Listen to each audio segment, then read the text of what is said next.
Selamat malam, sahabat Petra yang kasih Tuhan.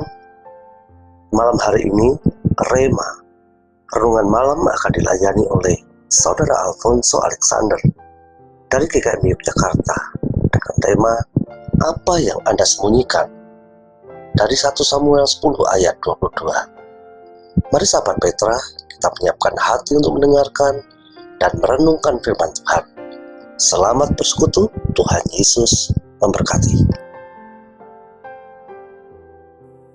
Shalom, salam sejahtera bagi pendengar renungan ini dimanapun dan kapanpun renungan ini didengarkan. Sebelum kita memulai renungan kali ini, marilah kita berdoa terlebih dahulu. Kami bersyukur ya Tuhan untuk kesempatan pada saat ini di mana kami boleh merenungkan sedikit dari firman-Mu ya Tuhan. Biarlah kiranya Engkau yang selalu ingatkan kami ya Tuhan, dalam perjalanan proses hidup kami ini ya Tuhan. Terima kasih Tuhan, dalam nama Tuhan Yesus kami sudah berdoa dan mengucap syukur. Haleluya, amin. Tema renungan pada hari ini adalah apa yang Anda sembunyikan, dengan ayat dari 1 Samuel 10 ayatnya yang ke-22. 1 Samuel 10 ayat 22. Demikianlah firman Tuhan. Sebab itu ditanyakan pulalah kepada Tuhan, apa orang itu juga datang kemari? Tuhan menjawab, sesungguhnya ia bersembunyi di antara barang-barang. Para pendengar sekalian, saya yakin bahwa para pendengar renungan tentu saja pernah mendengar atau bahkan bermain petak umpet. Atau kalau yang mungkin tinggal di daerah Sunda mungkin pernah mendengar istilahnya ucing sumput atau bersembunyi. Cara bermainnya sederhana. Satu orang memalingkan muka dan berhitung, sementara yang lain mencari tempat bersembunyi. Yang mencari harus menemukan, yang bersembunyi harus mengusahakan supaya tidak ketahuan. Tentunya tidak jarang juga yang bersembunyi terkikik senang, karena ya kawan-kawannya kebingungan mencari posisinya. Seiring kita menjalani hidup, para pendengar sekalian, tidak jarang kita menemukan bahwa kita masih melakukan hal yang sama seperti dulu, walau dengan alasan yang berbeda. Dan tidak jarang alasannya itu teramat kompleks atau rumit. Misalnya ketika masa sekolah, mungkin menengah pertama atau menengah atas, kita bersembunyi dari kawan-kawan yang melakukan kekerasan. Atau mungkin ketika sudah dewasa, sudah bekerja, bersembunyi dari penagih utang karena alasan-alasan tertentu, dan lain-lain sebagainya. Eksplorasi atau penjelajahan alasan seseorang bersembunyi ini adalah jalan yang bisa dibilang tidak ada ujungnya. Tidak ada ujungnya. Janganlah ada dusta di antara kita, ibu bapak sekalian, ya para pendengar, bahwa kita sendiri juga tidak jarang mengalami dan melakukan ini. Terlepas apapun alasannya atau bagaimana kondisi dan konteks kita pada waktu kejadian. Ternyata para pendengar sekalian, hal ini tidak terbatas pada kita saja di masa modern ini. Bahkan Alkitab juga mencatat tentang berbagai kisah orang-orang yang bersembunyi. Contohnya, misalnya bisa kita temukan dalam Kejadian 3, misalnya Adam dan Hawa yang bersembunyi. Lalu juga kita membaca juga dalam 1 Samuel tentang Daud yang bersembunyi karena dikejar Saul. Lalu ada juga contoh Elia yang bersembunyi dari orang-orang suruhan Isabel. Lalu kita juga mungkin membaca tentang Yunus yang bersembunyi dalam kapal yang berlayar ke arah lain dan bukan ke Niniwe. Dan masih banyak lagi. Pada kali ini, bahan bacaan kita merujuk pada Saul. Waktu ia dilantik sebagai raja di hadapan bangsa Israel kuno. Pada waktu itu, menurut kitab 1 Samuel, terdapat perubahan dalam dinamika antara bangsa Israel kuno dengan kepemimpinan Samuel yang dipandang sebagai wakil Tuhan. Bangsa Israel kuno melihat bahwa Samuel sudah tua. Dan menurut beberapa pasal sebelumnya dikatakan bahwa anak-anak dari Samuel dipandang tidak memenuhi syarat untuk memimpin. Sejak titik itulah mereka meminta seorang raja kepada Samuel tanpa mengetahui bahwa sejatinya mereka bukan menolak anak-anak Samuel yang berpotensi memimpin, tapi menolak Tuhan yang menjadi pemimpin mereka. Bahkan kalau kita baca 1 Samuel bawahnya, ternyata tidak hanya itu, tapi mereka juga tetap memaksakan. Walaupun mereka akhirnya tahu, oh iya kami menolak Tuhan. Dengan seizin Tuhan, Samuel pergi mengikuti kehendak Tuhan, lalu menemukan dan mengurapi Saul sebagai raja. Pengurapan Saul sebagai raja juga bisa diperkuat dengan tambahan-tambahan informasi. Misalnya, tentang bagaimana ia tidak perlu merisaukan, tidak perlu khawatir tentang keledai pamannya yang hilang, karena ternyata sudah ditemukan. Tidak hanya itu, Samuel juga memberitahukan beberapa hal kepada Saul yang kemudian digenapi atau menjadi kenyataan. Misalnya kalau kita membaca di pasal sebelumnya, terdapat juga orang-orang yang menjumpai Saul, membawa bahan-bahan makanan, Saul menerima makanan. Lalu ada juga momen di mana Saul mengalami kepenuhan seperti nabi.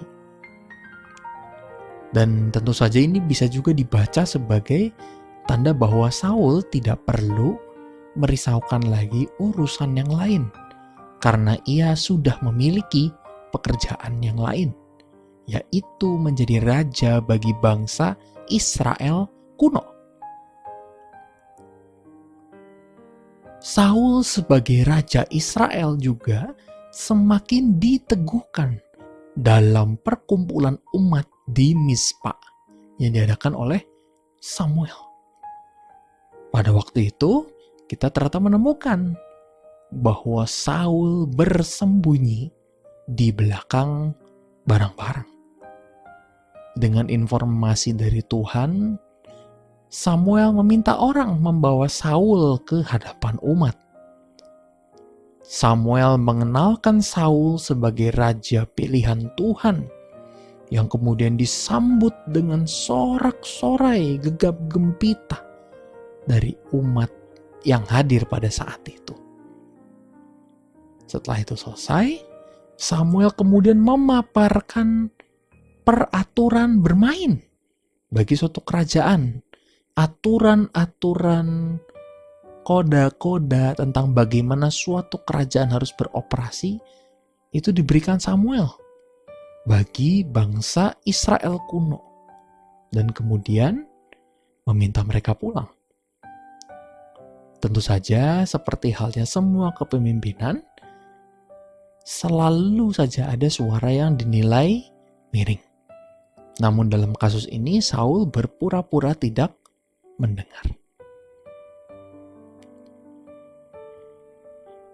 Para pendengar sekalian, menjadi seorang pemimpin, apalagi menjadi seorang raja bagi suatu kumpulan orang-orang tertentu, itu bukanlah hal yang mudah. Kehormatan dan hak yang besar juga diiringi dengan tanggung jawab dan konsekuensi yang besar. Kita sendiri bisa melihat dari sejarah, baik sejarah lokal kita maupun sejarah global, tentang pemimpin dan penguasa, baik yang berkelakuan baik maupun yang berkelakuan buruk. Hal inilah yang dialami oleh Saul, yang harus memegang tampuk kepemimpinan atas rakyat Israel kuno pada saat itu. Tentu saja, tidak sedikit orang yang akan berkata bahwa adalah suatu kehormatan besar bila seorang yang percaya bisa menjadi instrumen alat Tuhan secara langsung. Tentunya itu juga sesuatu yang sangat diimpikan oleh orang-orang Kristen pada masa kini. Tentu saja. Lalu kemudian nih Bapak sekalian, muncul pertanyaan. Mengapa Saul bersembunyi? Mengapa? Nah, Alkitab tidaklah memberikan petunjuk secara spesifik. Dan terdapat setidak-tidaknya beberapa kemungkinan Saul memilih bersembunyi. Karena ini kemungkinan tentu saja bisa jadi salah. Yang pertama, bisa jadi Saul itu mengalami rasa rendah diri. Bisa saja. Mengapa Saul bisa mengalami rasa ini? Karena Saul itu berasal dari suku Benyamin, suku terkecil di Israel dari antara 12 suku lainnya. Suku ini ukurannya menjadi sangat-sangat kecil sejak, dan tercatat di dalam kitab Hakim-Hakim tentang bagaimana suku Benyamin mengalami pemusnahan. Bisa dibaca lebih lanjut lagi. Tidak hanya itu, para pendengar sekalian, menurut catatan, ia juga terhitung sebagai orang yang sangat tinggi, melebihi orang-orang lain pada umumnya. Tentunya hal ini, kalau terjadi pada masa sekarang, itu mungkin akan menjadi suatu keunggulan. Tentu saja ya, setiap anak laki-laki bercita-cita menjadi tinggi. Dan tentunya setiap perempuan, tidak semua mungkin ya, tentunya bercita-cita mungkin memiliki pacar yang tinggi atau suami yang tinggi atau mungkin semacamnya dan lain-lainnya. Tapi mengingat Saul mungkin yang paling tinggi di antara yang lainnya, dan tidak banyak lagi yang setinggi dia mungkin, hal itu bisa saja membuat Saul rendah diri. Kita tidak pernah tahu juga sesungguhnya. Lalu yang kedua, bisa jadi Saul menyadari tanggungan besar yang harus ia pikul sebagai Raja Israel kuno. Menjadi nahkoda besar bagi sebuah bangsa yang tegar tengkuk adalah tugas yang mungkin bisa membuat siapa yang harus mengembannya itu kena mental kalau bahasa zaman sekarang ya. Dan itulah yang harus ditanggung oleh Saul. Berbagai beban, perasaan, dan pemikiran ini bisa saja menjadi penggerak utama bagi Saul untuk menyembunyikan dirinya.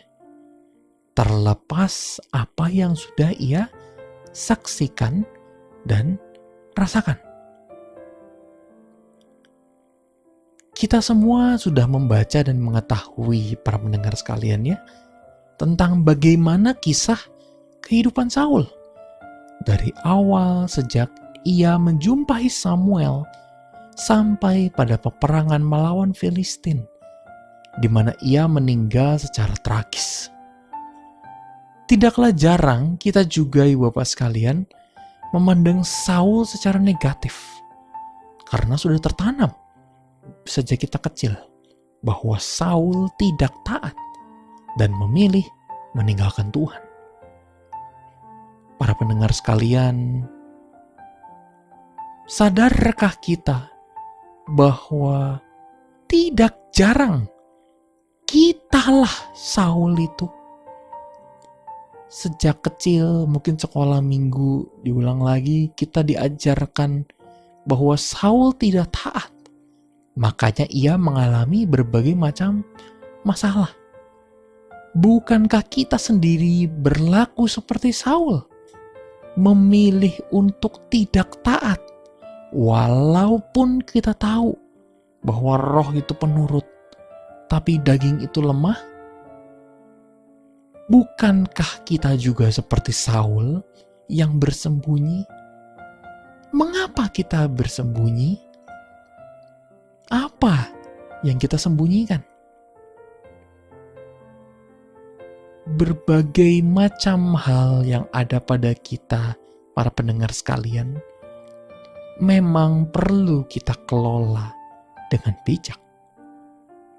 Mari kita jujur, terbuka di hadapan Tuhan dan orang yang bisa kita percaya sebagai bagian pengelolaan diri kita dalam perjalanan hidup ini. Amin.